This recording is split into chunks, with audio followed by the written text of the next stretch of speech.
କିଏ ରେ ମଉସା ମୋ ଘର ଭିତରୁ ପାଟି କରି ଆସୁଛୁ? ମଉସା ନୁହଁ ମଉସା। ଆଉ କିଏ କଣ ଭାଇ? ନା ଭାଇ ନୁହଁ। ଭାଇ ନୁହଁ। ଆଉ କଣ ପୁଅ? ନା ପୁଅ ନୁହଁ, ମୁଁ ପୁଅ ବୟସର। ପୁଅ ବୟସର? ହଁ। କଣ ତୁ ଧନୁ ଭଳିଆ ବଙ୍କା ହେଇଗଲୁ? ପୁଅ ବୟସର ତମରି ଘରକୁ ଆସି ଆସି ମୋର ସବୁ ସିଧା ପଦାର୍ଥ ଗୁରା ବଙ୍କା ହେଇଗଲାଣି। ମୋ ଘରକୁ ଆସି ଆସି ବଙ୍କା ହେଇଗଲୁ? ବେ ମୋ ଘରକୁ ତୁ କାହିଁକି ଆସୁଛୁ? ମତେ ଚିହ୍ନି ପାରୁନା, ସେଇଥିପାଇଁ ୟାଡୁ ସିଆଡୁ କଥାବାର୍ତ୍ତା କରୁଛ। ନା ନା ଚିହ୍ନି ପାରୁନି। କିଏ କହିଲୁ? ଭିକୁ ଭିକୁ ଭିକୁ ସାହୁ। ତୁ ଭିକୁ ସାହୁ? ସେ ହ୍ୟାଣ୍ଡଲିଂ ବାଲା। ହ୍ୟାଣ୍ଡଲିଂ ବାଲା ତୁ? କଣ ଚିହ୍ନି ପାରୁନା? ତୋର ଇଏ ଅବସ୍ଥା କଣ? କଣ କରିବି, ଆସିଲି ସଦାବେଳେ। ସକାଳେ ଆସିଲି, ବେଳେ ହଉତାକୁ ଆସିଲି, ରାତିରେ ଆସିଲି, ରାତି 9ଟାରେ ଆସିଲି, ଦିନେ ଦିନେ ରାତି 3ଟାରେ ବି ଆସିବାକୁ ପଇଲା। ରାତି 3ଟା ତୁ ମୋ ଘରକୁ ଆସ? ଆସିକି ମୋ ସକପଚର ଡାଉନ। ଆଉ ବଡି ଲୋଡ ନଉନି। ଟଙ୍କା 3000 ପାଇଁ ତୁ ପୁଆ ପରେ ରାତି 3:30ରେ ମୋ ଘରକୁ ଆସୁ? ନା ଟଙ୍କା ନବା ପାଇଁ ଆସେ, ଦବା ପାଇଁ ଆସେ। ଦବା ପାଇଁ ଆସୁ? ଦେଇକି ବା ପଙ୍କି ଗଲେଣି। ଇରେ ହେଇ ମୁଁ ବୁଝିଲି ସାରା ମୁଁ ତ ଘରେ ନାହିଁ, 4 ମାସ ହେଲା ଲୁଚିକିରି ବୁଲୁଛି। ମୋ ଘର ପୁରୁଷ ଶୂନ୍ୟ, ତୁ ଟଙ୍କା ନେବା ବାହାନାରେ ଆସିଛୁ। ଏଇ ତୁ ମୋ ଝିଅକୁ ହରାସ କରୁଛୁ। ରାଗ ନା। ତତେ ମୁଁ ଥାନାରେ ପୁରେଇବି। ରାଗ ବ୍ରହ୍ମ ଚଣ୍ଡାଳ। ରାଗ ବ୍ରହ୍ମ ଚଣ୍ଡାଳ? ରାଗ ନା। ତୁ ମୋ ଝିଅକୁ ହାରାସମେଣ୍ଟ କରୁଛୁ? ନା ମୁଁ ତମକୁ ମାନେ ତମ ଝିଅକୁ 4 ମାସ ଘରେ ରହିଲନି, 4 ମାସରେ ଯେତିକି ଦେଇ ତା ଜୀବନ ସାରା ସେ ଖୁସି। ତୁ ଦେଇଛୁ? ତୁ ଛୋଟ ଲୋକ, ତୁ କଣ ଦବୁ? ଛୋଟ ଲୋକ। ବିକୁ ତମେ କାହା ସହିତ କଥା ହଉଛ? ଖୁସିଆରି ଆସ ଟାଙ୍କିରେ ରୁହ ସମ। ହଁ କୁହ କହୁନା କହ। ତମେ କାହା ସହିତ କଥା ହଉଛ? କାହା ସହିତ କଥା ହଉଛ? କଥା ହଉଛ ତାଙ୍କ ସାଙ୍ଗରେ। ମୋ ସାଙ୍ଗରେ?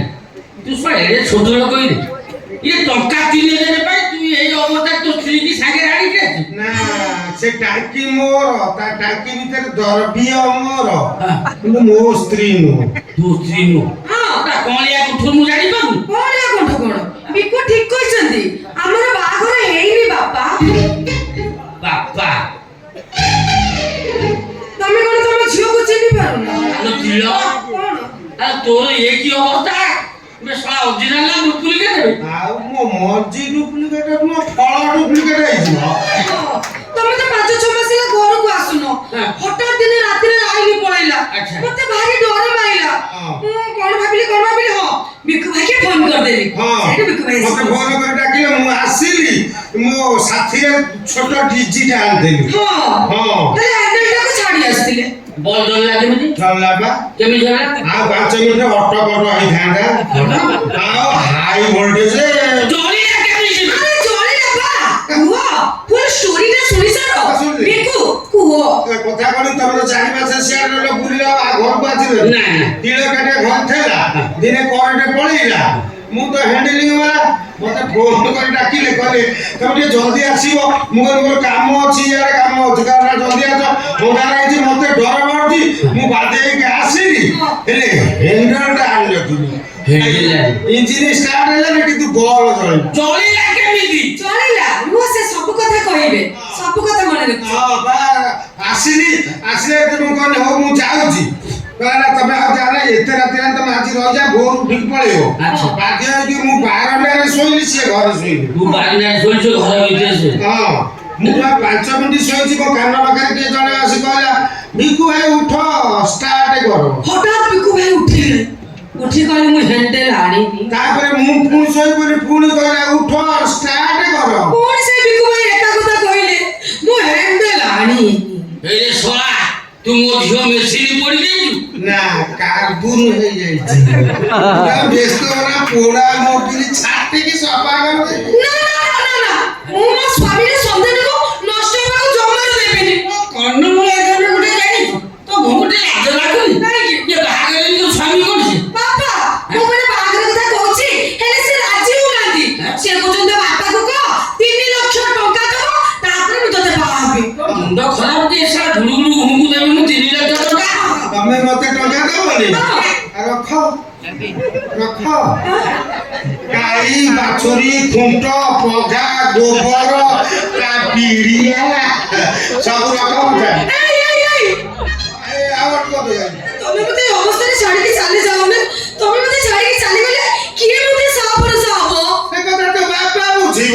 ମୋ ପିଲା ହେଲା ପରେ ପୁଣି ବାପା ବୋଲି କାହାକୁ ଡାକିବ? ତୋ ବାପାକୁ ବାପା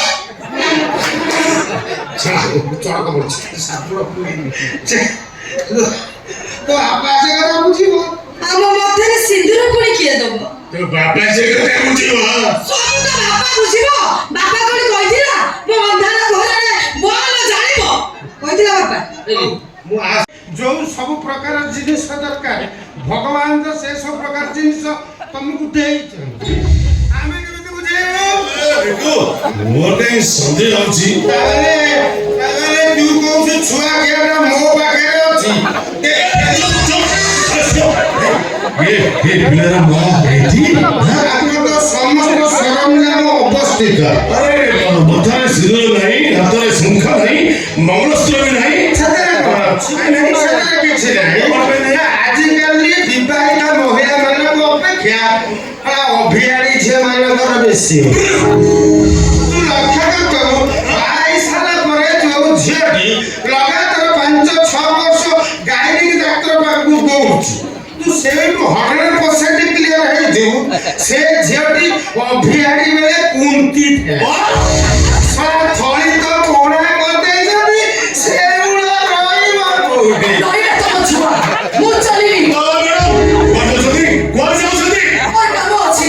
ମୁଁ ତାଙ୍କୁ ଅପେକ୍ଷା କରିଥିଲି ସେ ଆସି ପହଞ୍ଚି ଗଲେଣି। ମୁଁ ଯାଉଛି। ଯଦି ଯାଉଛନ୍ତି ଏ ପିଲାକୁ ସାଙ୍ଗରେ ନେଇ ଯାଆନ୍ତୁ। ଆପଣ ଏଠି ଶୋଇ ଚାଲି ଯାଉଛନ୍ତି। ଆଉ ଯୋଉ ପିଲାଟାକୁ କାଖେଇକି ବୁଲିବି। ଆଉ ନିଜେ କାଖ ହବା ପାଇଁ କୁତୁ କୁତୁ ଲାଗୁଥିଲା ଛୁଆଟା କାଖେଇବା ପାଇଁ କାହିଁ ଖରାପ ଲାଗୁଛି? କଣ କହିବାକୁ ଚାହାନ୍ତି ଆପଣ? ଆମେ ଏଇ କଥା କହିବାକୁ ଚାହୁଁଛୁ କି ମାନେ ପିଲା ଜନ୍ମ କରିବା ଆଗରୁ କସରତ କରିବାକୁ ଯେମିତି ଖୁସି ଲାଗିଥିଲା ପିଲା ପାଖକୁ କାହିଁକି କଷ୍ଟ ଲାଗୁଛି? ନିଜ ପିଲା ଧର ଆମେ ଚାଲିଲୁ କଥାରେ ମା ମମତାର ଦ୍ୱାହିରେ। ଏ ପିଲା ମୋର ନୁହଁ। ମୁଁ ତତେ ବୁଝେଇ ଦଉଛି ଶୁଣ ବୁଝା ଏ ଝିଅଟି କୋଉ ଟୋକା ସାଙ୍ଗରେ ହୁନୁ ହୁନୁ ହେଇ ଏ କୁନୁ କୁନୁକୁ ଆବିଷ୍କୃତ କରିଛି। ବର୍ତ୍ତମାନ ସେ ଲड़का ଏ लड़की को छोड़ दिस। ବର୍ତ୍ତମାନ ଏ ଝିଅଟି ଏ ଛୁଆଟାକୁ ମନ୍ଦିର ବେଳେ ଶୁଆଇ ଦେଇ ସତୀ ସାବିତ୍ରୀ ହେବା ପାଇଁ ଚେଷ୍ଟା କରିଛି। ଆଚ୍ଛା ଏମିତି କଥା। ଓ ମ୍ୟାଡାମ ଗୋଟେ ପିଲା ପାଇଁ ତା ମାଠୁ ବଡ ଏ ଦୁନିଆରେ ଆଉ କେହି ନାହାନ୍ତି। ମାର ମମତା ଅମୃତଠୁ ମିଠା। ତାର ବଡ ଶ୍ରୀମନ୍ଦିର ନେତା ସେ ଖୁସିର ପିଲାକୁ ବଞ୍ଚିତ କରନ୍ତୁ ମ୍ୟାଡାମ। ଏଥିରୁ ବଞ୍ଚିତ କରନ୍ତୁ ନାହିଁ ମ୍ୟାଡାମ। ମୁଁ ଯଦି କହିବି